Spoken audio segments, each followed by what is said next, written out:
What's up, my name is Technobo here for TroubleChute and welcome back to another video. In this quick video, I'll show you how to stop showing everyone your game activity underneath your username on the right hand side. All you need to do is open up Discord, then click User Settings in the bottom left hand corner. Then under Activity Settings, you'll be looking for Activity Status. Inside of here, all you need to do is turn this off and people will no longer see the game that you're currently playing. This also includes custom added games. So if I add something that's here already, say ESET Internet Security, you can see I'm currently playing it. But if I go to User Settings, Activity Status, and turn it off, even custom added ones will no longer show.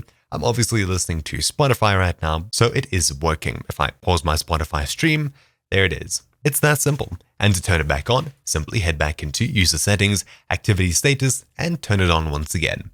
But anyways, that's about it for this video. Thank you for watching. My name's been Technobo here for TroubleChute, and I'll see you all next time. Ciao!